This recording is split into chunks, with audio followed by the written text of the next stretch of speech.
The film takes place in a near post-apocalyptic future where rapid climate change has caused sea levels to rise. A group of scientists set out into space to find a solution because this has rendered most of the Earth inhabitable. They constructed 80 substantial shelters on the orbital planes of the Earth and Moon after years of research. Then, over the following few decades, 90% of the human population gradually moved there. The remaining 10% opposed the strategy and decided to remain on Earth. Everyone lived in peace for the first few years, but then residents of some shelters formed the Adrian Republic, a radical group. They started attacking the other people who lived in the shelter. The Adrian Republic had the goal of acquiring all power for themselves and eliminating all opponents.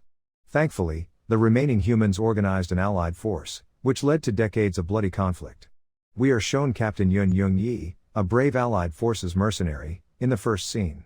She is still going strong despite having led her team to numerous successful missions against the Adrian Republic. She is seen bravely battling her way through an army of hostile mechanoids one day. However, she is actually a robot when she is shot in the fingers during the battle.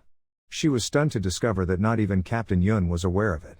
She is deactivated in the next instant, and the entire setup appears to be a virtual fighting simulation. After 35 years in a coma, it is revealed that the robot is actually an AI version of Captain Yun. She was fatally wounded in a battle, but the Allies are attempting to resurrect her because she was their best fighter. After that, a number of scientists and researchers approach the robot and conduct some diagnostics. They are from Chronoid, a technology company. Dr. Yun Seo Yun, the research project's team leader, enters the simulation room shortly thereafter. She is actually Captain Yun's daughter, and her primary goal is to remember her mother as a war hero rather than a failure. As a result, she and a large number of other Chronoid researchers have created the Project Young_E by copying Captain Yun's brain data and putting it into the bodies of androids. Later, Chronoid director Kim Song-hoon tells a meeting with higher-ups that they were trying to extract combat memory data that could be used to make a great AI by simulating Captain Yun's last failed mission. However, for some reason that remains a mystery, the robot fails in every simulation. Because of this, the higher-ups are unhappy with the Young_E project and instead snark about how Captain Yun could have ended the decade-long war between the Allied forces and the Adrian Republic if she had completed her final mission. Director Kim tells Seo Yun after the meeting that the higher-ups have agreed to approve the project if the AI passes the simulation test. Kim comes across as the hilarious sidekick who supports Seo Yun throughout the entire process and has faith in the Young_E project. Jae Kyung, a new employee, later engages Seo Yun in conversation after conducting diagnostics on an android. He says that he loves Captain Yun a lot and thinks she's a superhero.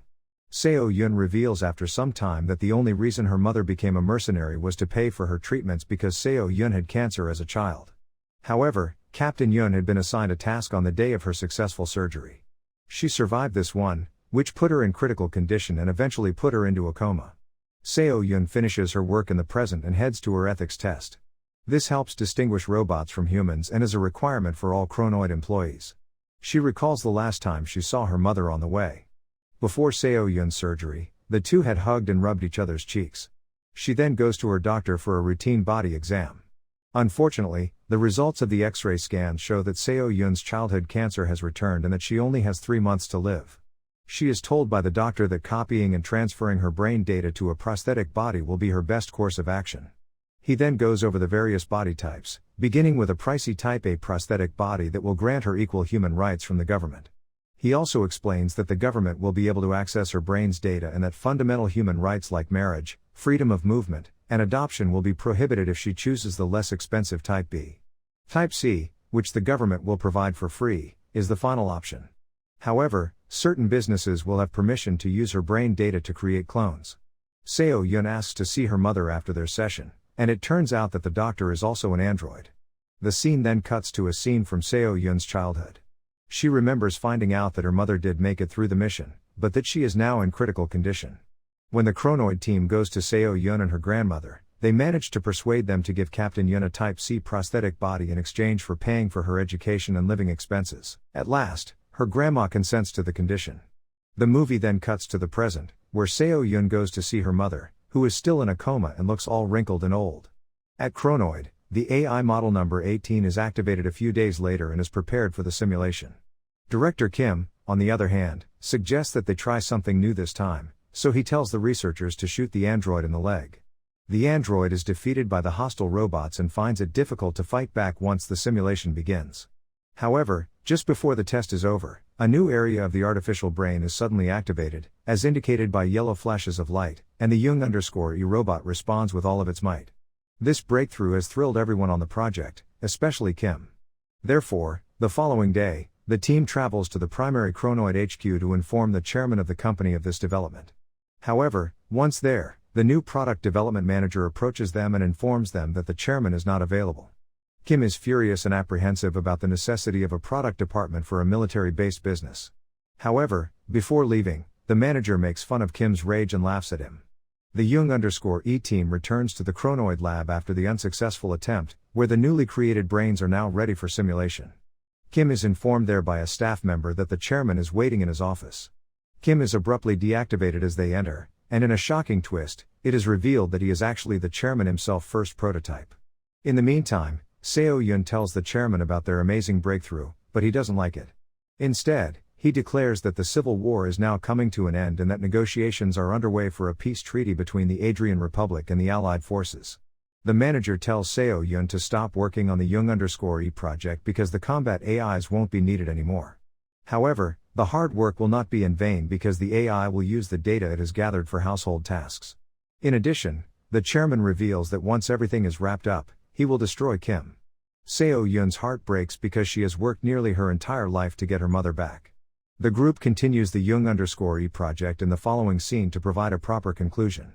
Director Kim, on the other hand, is enraged during the simulations because the AI keeps failing at the same time and place. He tries to cut off an arm to activate the yellow part of the brain, but it doesn't work. Kim enters the laboratory and fires on the AI, causing the AI to scream in pain as a result of her previous action of shooting it in the leg. Seo-Yun is horrified by the sight, and when she can no longer stand it, she takes control of the AI and disables it. Kim shoots her in the head in rage when she refuses to turn it back on. This leads to a heated argument between the two, but fortunately, a staff member intervenes to tell Kim that the chairman is waiting for him. Seo-Yun learns, following the terrifying encounter, that the brand new employee Jae-kyung has taken one of the Jung_E AIs on a baffling and unprovoked basis. She quickly went to his room and found that the AI had been completely destroyed. Seo-Yun covers her mother's body out of fear and immediately clings to Jae-kyung against the wall.